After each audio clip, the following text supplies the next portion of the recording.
Hey, wanted to get you a little video update of Lucy. We're out at the park today and there is a birthday party going on. So we just like live over, there's this park, lots of kids, bikes. They got a little grill over there. Now, one thing I see with her is she either gets really excitable around new people or nervous. So sometimes those can actually go hand in hand. So what I mean by that is when a dog is stimulated, so sometimes that's coming from like an adrenalized place, maybe with some nerves. Sometimes it's coming from excitability.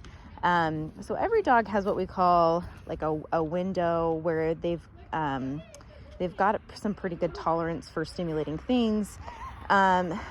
Age kind of changes with that, sometimes breed. Some dogs have a really big window, some dogs have a really small window. And so what I see with her is like, depending on the circumstance, that window shifts. So when she's comfortable and it's with like a smaller number of people, she does pretty good. When there's like a larger crowd as we're walking through the neighborhood, she gets a little bit flighty. So she's not really sure like what to do, where to be.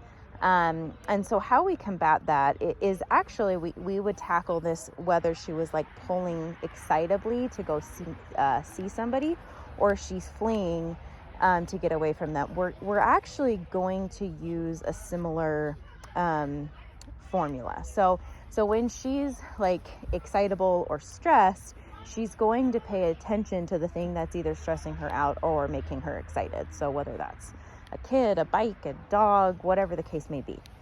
And so typically she's going to fixate more on that, and her focus is going to be completely gone off of me. And so like right now we've got like, some kids hanging up there and she's just kind of watching them. And so I'm going to test this here. Like I'm going to step away from her and ask her to heel. Lucy, heel. Heel. Good job. Good girl. And I want to see how well she can, let me adjust my leash here. Pay attention to me, so it's hard one-handed, versus the kids. And so I've added the prong collar, and she actually does really well with it. She doesn't pull. Lucy, heel. Good, but I'm using more e-collar and prong collar as a secondary correction. So what I'm going to do is, like, if she sniffs, I'm pressing the button. If she gets out of position, I'm just going to give her a little tug on the collar so she knows exactly where to be. Now, sometimes the sniffing, like a lot of owners would just let it go. I actually don't. I want her head to be up and attentive to me, because sometimes it's avoidance of a stimulating situation. So there's a lot of things going on. And so like, come on, girl. Sniffing would feel more comfortable than like focusing on the distractions. So if she's distracted like that, I'm going to do a little e-collar and make sure she gets back into position. Now that she's newer at this, so it's harder for her, right? So she's like kind of wanting to be a bobblehead, and when I stop, she's going to pay attention to the thing and she's not going to pay attention to me. So a lot of people are like, oh, she's being polite, but she's really just kind of like focused on other things. Lucy, heel.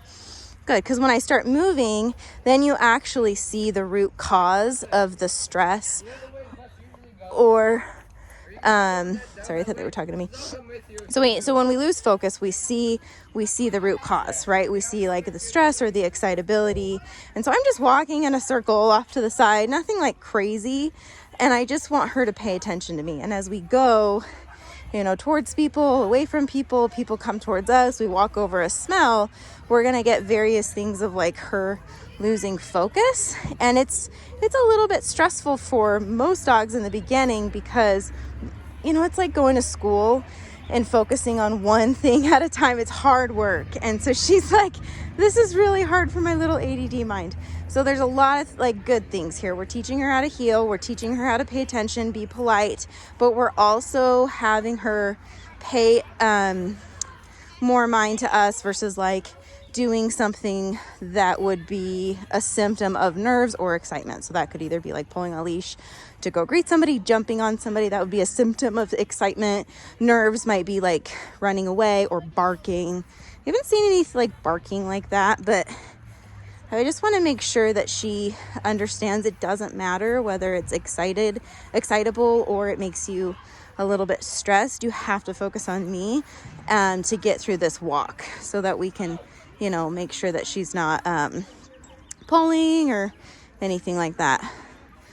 Good job, Lucy. Good girl. Yes, that's good.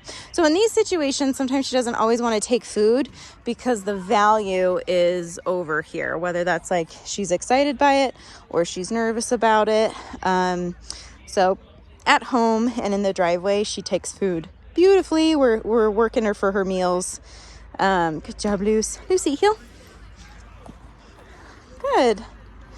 I'm just going to do a little bit of a walk. Like there's this walking path around here, a soccer field. Good. Lucy, heel. Good. So healing is 2 parts.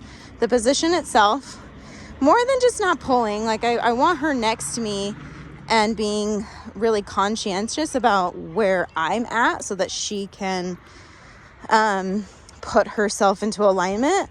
And then second is focus. So I want her looking at me. I don't want her really like being this bobblehead and trying to engage with every other thing besides me.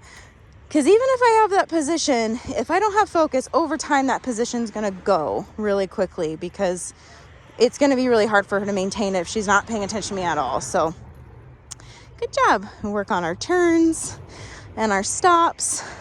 Good. Heel. She's doing really good. So even though she's a little bit intimidated by the larger crowds, for a puppy, like this is pretty good. There we go. Now we're a little bit, her tail kind of says it all. She's like, okay, I can do this. There was a lot of people, huh? So for a puppy, it's not uncommon to go through some fear periods where just like something that she hasn't seen before, like a large crowd. And we walked up when they were like singing happy birthday, and we've got plenty of teenage boys that are super loud and obnoxious, huh, girl? So she's like, what the heck? I'm only used to toddlers. She does great with my kids, by the way, and my husband. And anyway, so I'm rambling at this point. But yeah, let me know if you have any questions on anything I talked about. Sometimes it's hard to film bird's eye, but she's doing good. Good job, Luce. Good girl.